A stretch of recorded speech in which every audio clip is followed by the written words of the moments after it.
오늘 우리에게 주시는 말씀은 전도서 1장 1절에서 11절 그리고 누가복음 2장 8절에서 14절의 말씀입니다. 다윗의 아들 예루살렘 왕 전도자의 말이다. 전도자가 말한다. 헛되고 헛되다.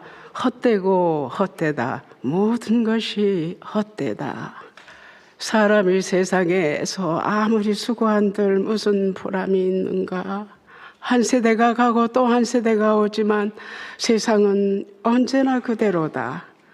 해는 여전히 뜨고 또 여전히 져서 제자리로 돌아가며 거기에서 다시 떠오른다. 바람은 남쪽으로 불다가 북쪽으로 돌이키며 이리 돌고 저리 돌다가 불던 곳으로 돌아간다. 모든 강물이 바다로 흘러가도 바다는 넘치지 않는다. 강물은 나온 곳으로 되돌아가 거기에서 다시 흘러내린다. 만물이 다 지쳐 있음을 사람이 말로 다 나타낼 수 없다. 눈은 보아도 만족하지 않으며 귀는 들어도 차지 않는다. 이미 있던 것이 훗날에 다시 있을 것이며 이미 일어났던 일이 훗날에 다시 일어날 것이다. 이 세상에 새 것이란 없다.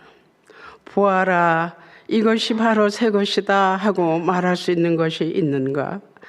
그것은 이미 오래전부터 있던 것, 우리보다 앞서 있던 것이다. 지나간 세대는 잊혀지고 앞으로 올 세대도 그 다음 세대가 기억해주지 않을 것이다. 그 지역에서 목자들이 밤에 들에서 지내며 그들의 양떼를 지키고 있었다. 그런데 주님의 한 천사가 그들에게 나타나고 주님의 영광이 그들을 두루 비추니 그들은 몹시 두려워하였다. 천사가 그들에게 말하였다. 두려워하지 말아라. 나는 온 백성에게 큰 기쁨이 될 소식을 너희에게 전하여 준다. 오늘 다윗의 동네에서 너에게 구주가 나셨으니 그는 곧 그리스도 주님이시다. 너희는 한 갓난아기가 포대에 쌓여 구유에 뉘어 있는 것을 볼 터인데 이것이 너희에게 주는 표징이다. 갑자기 그 천사와 더불어 많은 하늘 군대가 나타나서 하나님을 찬양하며 말하였다. 더없이 높은 곳에서는 하나님께 영광이요 땅에서는 주님께 좋아하시는 사람 등의 평화로다. 이는 주님의 말씀입니다. 메리 크리스마스. 성탄일을 맞는 교우 여러분께 주님께서 주시는 은총이 임하기를, 그리고 그 은총 속에서 매일을 살아가게 되시기를 기도합니다. 어릴 때부터 교회를 다니신 분들이든 아니면 비기독교적인 환경에서 자란 분이든 성탄일에 대한 기억은 몇 가지 가지고 계실 것입니다. 저도 그렇습니다. 말씀을 준비하다가 여기서 잠시 멈춰서 제 기억의 앨범을 뒤져보았습니다. 성탄일에 대한 가장 첫 번째 기억은 초등학교 들어가기 전에 성탄일 아침에 머리맡에 걸어두었던 양말에서 알사탕 몇 개를 발견하고 좋아했던 일입니다. 산타클로스를 믿지도 않았고 또 있다 해도 제가 사는 그 시골까지 오리라고 상상을 안 했기 때문에 뭐 걸어두면 된다고 해서 걸어두긴 했지만 아무 기대 없이 걸어두었는데 아침에 사탕이 있는 것을 보고 이거 믿어야 하나 말아야 하나 어리둥절했던 기억이 있습니다. 청소년기에는 성탄 전야에 드렸던 예배, 그리고 그 이후로 이어졌던 올 나잇, 그리고 새벽에 교인들 집을 찾아가 캐롤을 불렀던 일, 그리고 새벽송을 마치고 교회로 돌아와 얼었던 몸을 녹이며 떡국을 먹었던 일. 이게 무슨 소리죠? 예.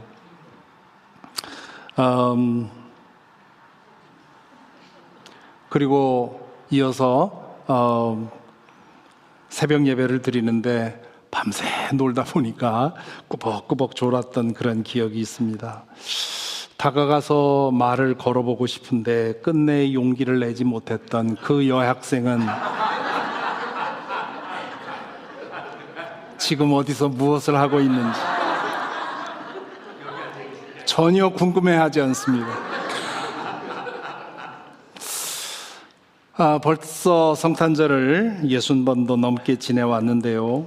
저에게 남아있는 성탄의 가장 좋은 기억은 따로 있습니다. 신학대학원을 졸업하고 전도사 생활을 잠시 쉬었을 때의 일입니다. 청년 시절부터 교회 일을 열심히 했기 때문에 신학대학원을 마칠 때까지 저에게 성탄절은 가장 분주한 시간이었습니다. 교회에서 이루어지는 모든 행사들을 계획하고 준비하고 진행해야 했기 때문입니다. 정신없이 한두 달을 지내고 나면 몸과 마음이 파김치가 되어버리고 그 끝나고 나면 깊은 허탈감과 회의감에 빠지곤 했습니다. 신학대학원을 졸업할 즈음에 저는 11월 말에 전도사로 섬기던 교회를 떠났습니다. 그럴 사정이 있기는 했지만 교회로서 가장 바쁜 기간을 앞에 두고 사임한 이유는 성탄절 준비와 그 이후에 겪게 될 그 감정의 깊은 수렁을 다시 겪는 것이 두려웠던 것 같습니다. 저는 성탄이를 끼고 일주일 동안 경기도 저 산골에 있는 기도원으로 들어갔습니다.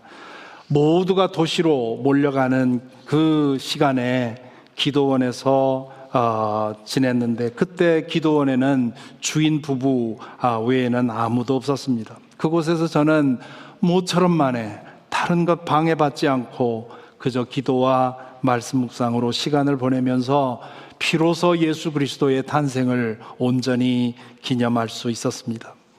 그때의 경험이 너무 좋아서 성탄일이 가까워지면 다 놓고 사라져 버릴까라는 유혹이 마음에 일어납니다.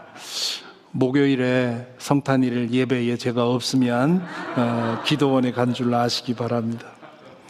그러나 그럴 일은 일어나지 않을 겁니다. 그렇게 할 정도로 제가 탈진되어 있지 않기 때문입니다. 탈진과 회의와 허무감은 예수 그리스도를 잊는 데서 오는 감정입니다. 아무리 교회 일이라고 해도 너무 많은 일에 휘둘리면 정작 붙들어야 할 주님을 잊기 쉽고요. 그러면 탈진에 이릅니다. 심신이 지쳐서 마음이 우울감에 빠지면 세상 만사가 다 귀찮고 아무것도 즐겁지 않지요. 그때가 멈춰야 할 때입니다. 지난 주간부터 우리는 사김의 소리 진도를 따라서 전도서를 읽고 있습니다. 전도서는 잠언과 함께 지혜서로 분류가 되지요. 지혜서라는 문학 장르에 있어서는 동일한데 두 책이 담고 있는 지혜의 성격은 좀 다릅니다. 잠언은 세상사와 인생사를 매우 낙관적으로 봅니다. 하나님께서 세상을 지으실 때 심어두신 원리가 있는데 그 원리를 알고 그 원리를 따라 살면 문제없이 복을 누린다고 하는 것이 이 잠언의 지혜입니다. 반면에 그 원리를 찾으려고도 하지 않고 찾아도 행하지 않는 사람은 잠시 잘 되는 것 같지만 결국은 불행에 이른다고 하는 것. 그렇기 때문에 잠언은 이런 사람을 어리석은 사람이라 그렇게 얘기를 하지요. 반면에 전도서는 세상사와 인생사에 대해서 매우 비관적이고 부정적으로 봅니다. 이 책의 화자는 자신을 코헬렛이라고 부르는데요. 우리 성경은 그것을 전도자라고 번역을 했고 조금 전에 본 NIV 성경은 The Teacher, 가르치는 사람이라 그렇게 해석했습니다. 전도자는 자신이 다윗의 아들이었고 지혜의 왕으로 유명했고 그리고 왕으로서 하고 싶은 것은 다 해보았다 그렇게 얘기하는 것으로 보아 솔로몬이었을 가능성이 매우 크지요. 이 책에서 전도자는 평생토록 지혜를 찾아보았고 그 깨달은 지혜를 실천도 해보았지만 그대로 되지 않았고 자기 멋대로 악하게 산 사람들이 오히려 떵떵거리고 잘 사는 모습을 볼 수 있었다고, 그러면서 이 세상이 얼마나 뒤죽박죽인지 모르겠다고, 그리고 지혜를 따라 사는 것이 과연 지혜로 옳은 것인지도 모르겠다, 그렇게 얘기를 합니다. 이 전도자는 인간이 가지고 싶어하는 모든 것을 가져봤고 즐기고 싶어하는 모든 것을 다 즐겨보았으나 그 어떤 것에서도 의미를 찾지 못했다고 고백하지요. 오늘 읽은 본문의 첫 절에 나오는 고백은 아주 유명하지요. 전도자가 말한다. 헛되고 헛되다. 헛되고 헛되다. 모든 것이 헛되다. 이 구절은 히브리어로 읽어야 제맛이 나는데요. 헤벨 하발림 아말 코헬렛 헤벨 하발림 하콜 하벨. 히브리어로 이 헤벨이라는 말은 연기 혹은 수증기를 뜻하는 말인데 비유로 사용될 때는 허무함, 무의미함, 쓸모없음 등을 의미합니다. 이 히브리어 표현은 이 모든 감정의 최대치를 표현합니다. 영어로도 우리말로도 만족스럽게 번역해 놓은 것이 없습니다. 다 뒤져보았는데, 소개하고 싶어서 뒤져보았는데 만족스럽게 번역한 것이 없습니다.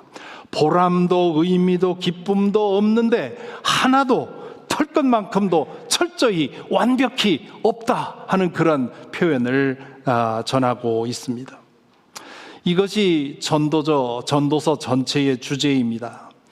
덧없음이라고 번역된 히브리어 헤벨은 전도서 전체에서 38번이나 사용되고 있습니다. 12장으로 되어 있으니까 평균 한 장에 3번 정도가 사용되었다는 뜻이지요. 그러니 전도서 전체의 내용이 비관적이고 염세적이라고 말하는 것입니다.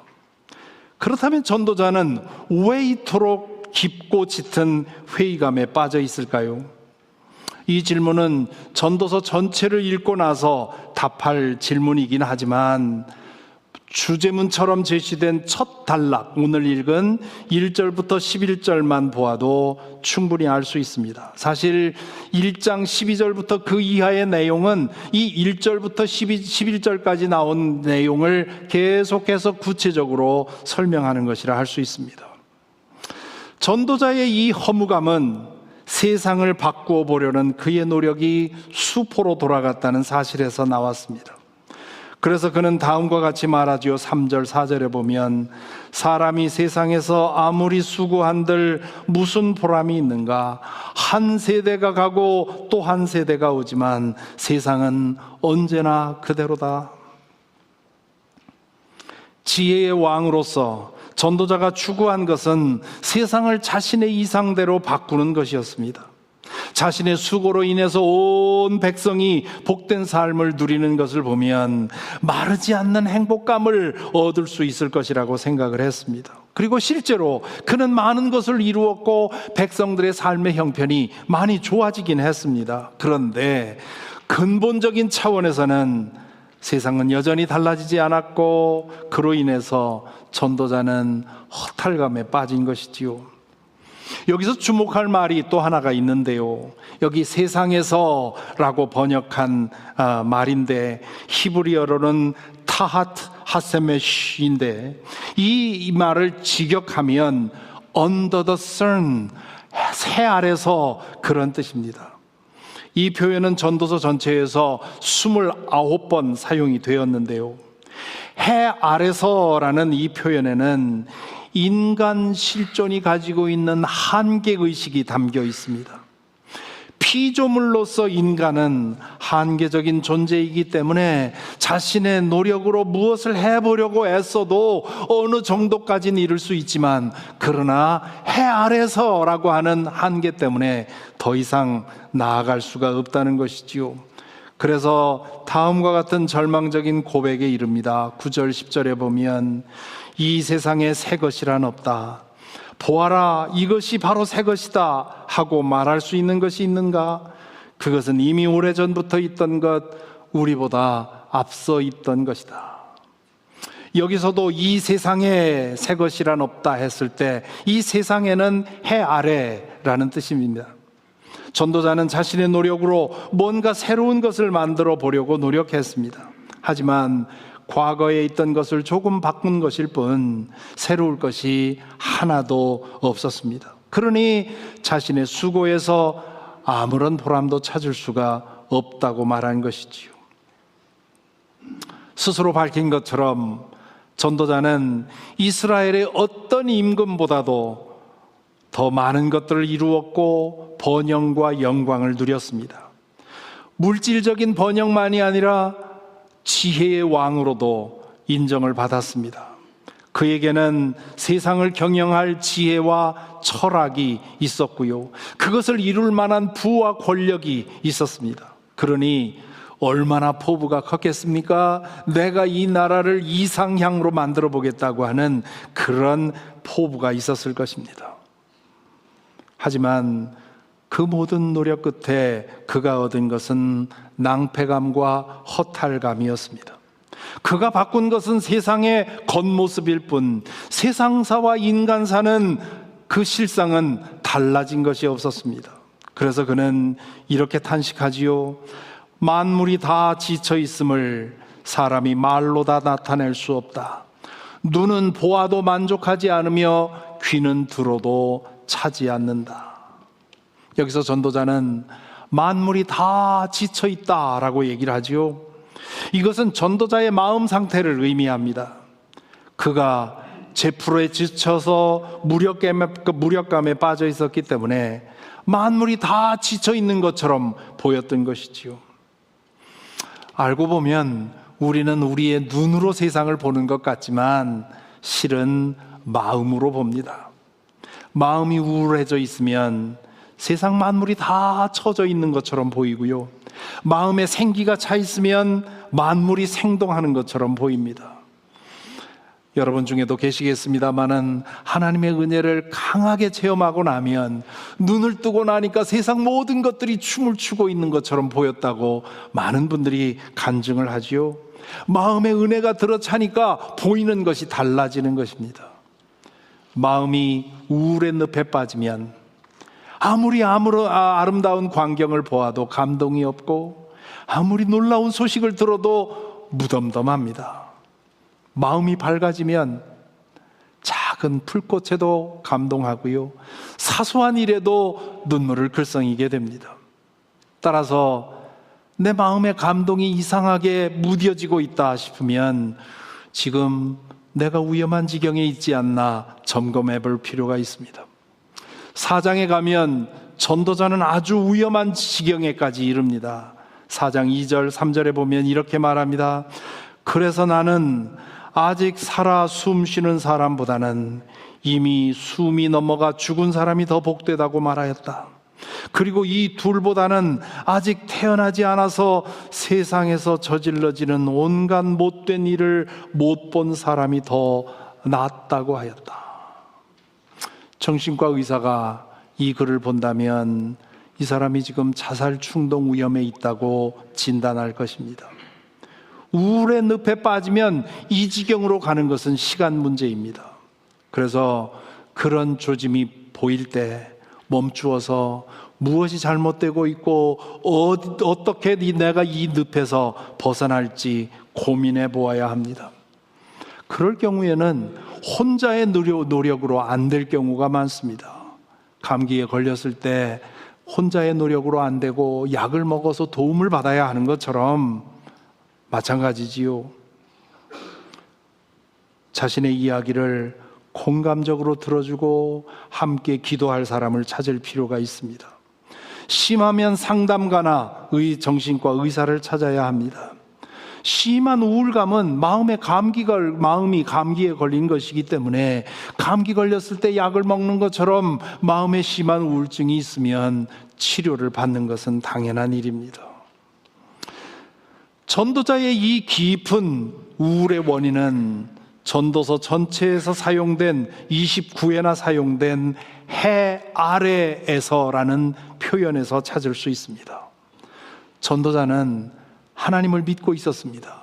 오늘 본문에도 나옵니다마는 전도자는 하나님이라는 말을 여러 번 사용을 합니다. 그러나 전도자는 하나님이 해 위에만 계신 분이라고 생각을 했습니다.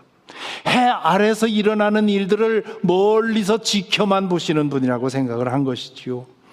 해 아래에서 일어나는 일들은 모두 사람이 하는 일이라고 생각을 했습니다. 해 위에 계시는 하나님은 해 아래에서 일어나는 일에 개입하지도 않고 개입할 수도 없다고 생각을 했던 것이지요. 주변에 보면,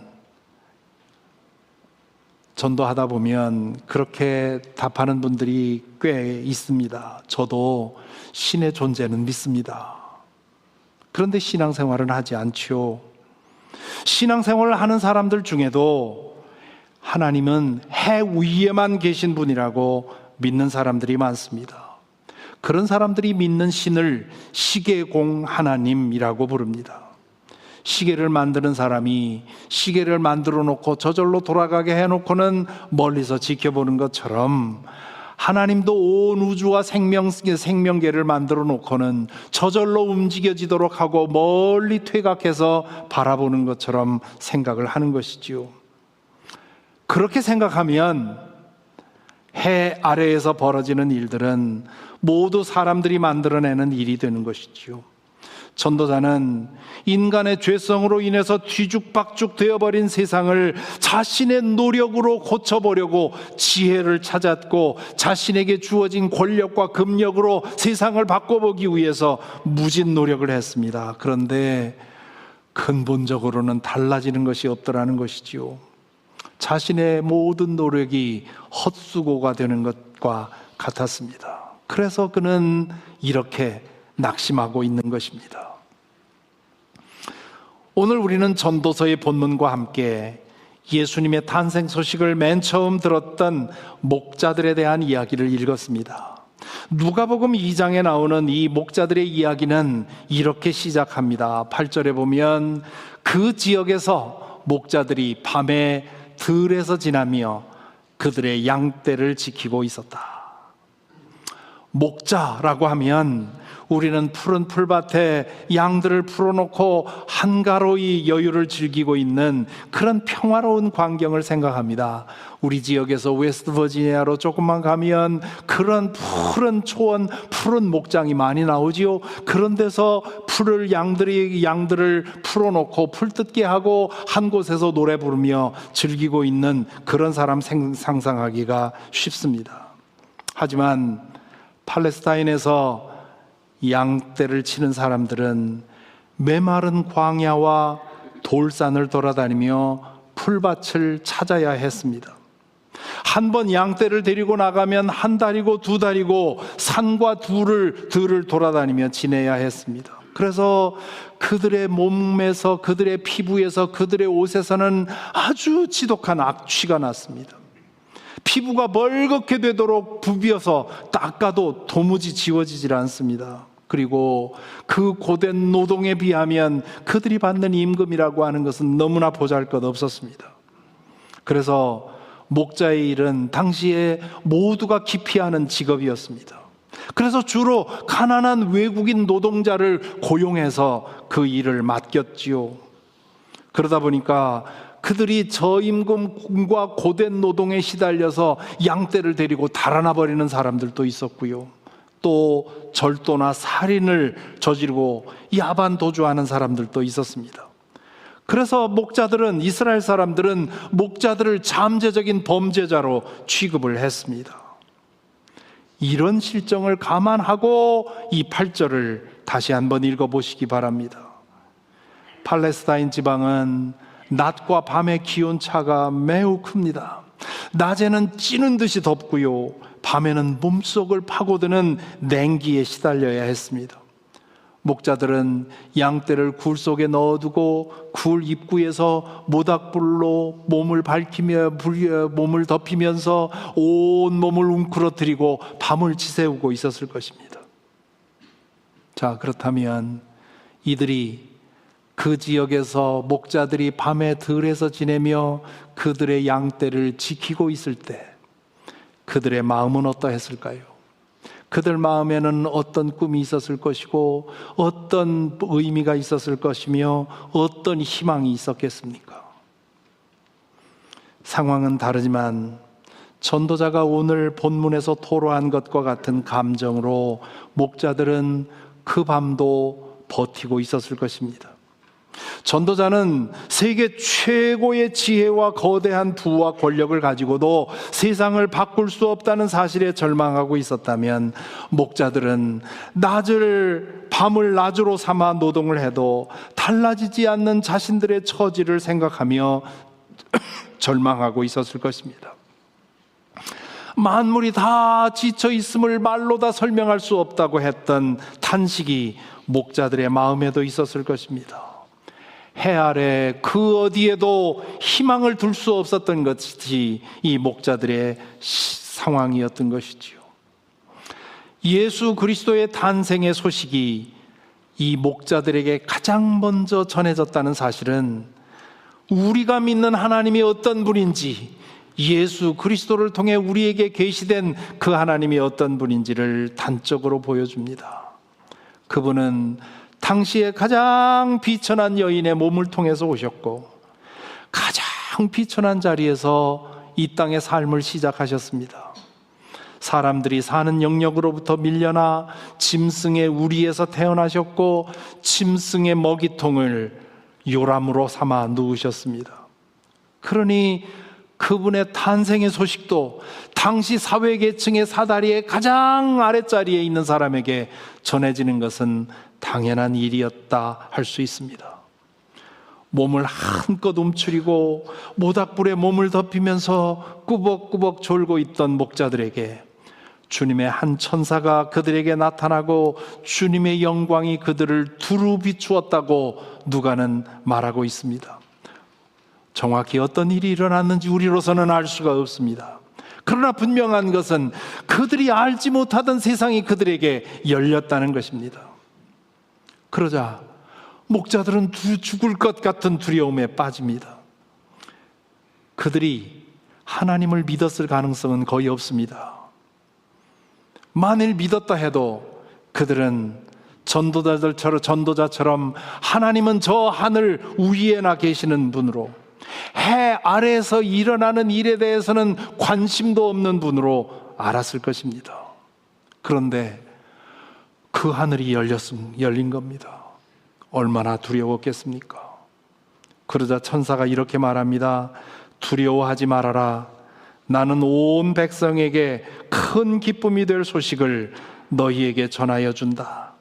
오늘 다윗의 동네에서 너희에게 구주가 나셨으니 그는 곧 그리스도 주님이시다. 이 말을 한마디로 하면 해 위의 세상이 열렸다는 뜻입니다. 온 백성에게 큰 기쁨이 될 소식은 영이신 하나님께서 육을 취하셨다는 뜻이고, 영원의 차원에서 시간의 차원으로 내려오셨다는 것이고, 하늘에 계신 분이 이 땅으로 오셨다는 소식입니다.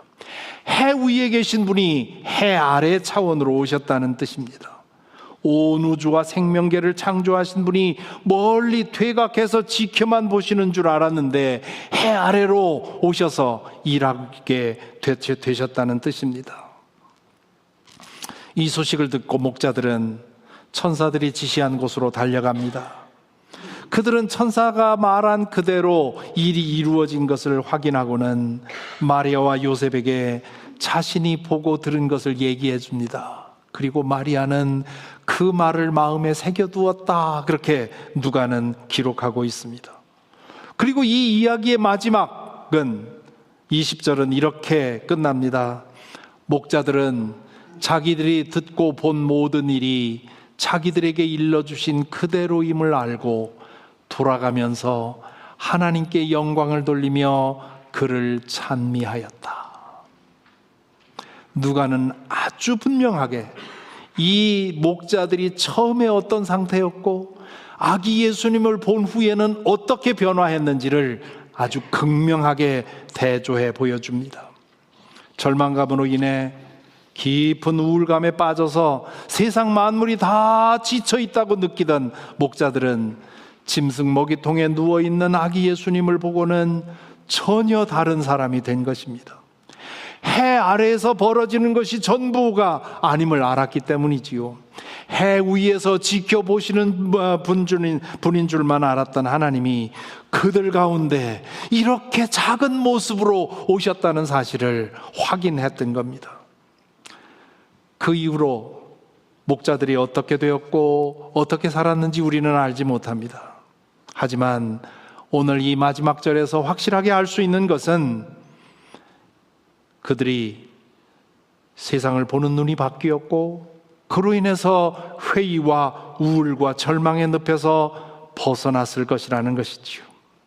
전도자는 세상은 바꿀 수 없고 새로운 것은 하나도 없으니 주어지는 하루하루를 즐기라, 그렇게 얘기를 하는데, 이 목자들은 가진 것이 없어서 하루하루 즐기는 것이 아니라 하루하루 죽여야만 하는 그런 그런 상황에 있었습니다.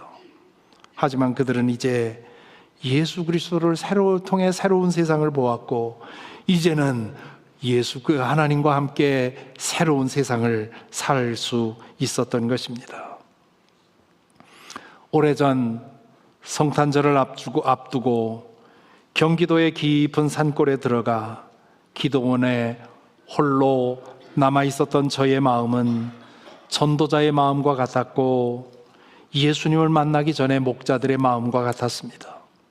교회 일인이 바빠도 좋다고 생각했는데 그 분주함으로 인해서 예수님을 망각하고 있었던 것이지요. 기도원에서 보낸 한 주간 동안 다시 예수님을 깊이 대면하고 찾았을 때 회의와 공허감에 짓눌려 있던 저의 마음은 감사와 기쁨과 환희로 채워졌습니다. 부디 오늘 이 예배로 인해 저와 여러분, 우리 모두의 마음에 우리 모두의 구원자이신 예수 그리스도가 더욱 선명하게 보이게 되기를 간절히 기원합니다. 하나님이 계시지만 해 위에만 계셔서 해 아래에서 일어나는 일에는 손을 떼셨다고 믿는 분이 있다면, 이 성탄의 사건을 통해 하늘이 열렸고 매일의 일상사 안에 하나님이 함께 하신다는 사실을 확인하실 수 있기를 바랍니다.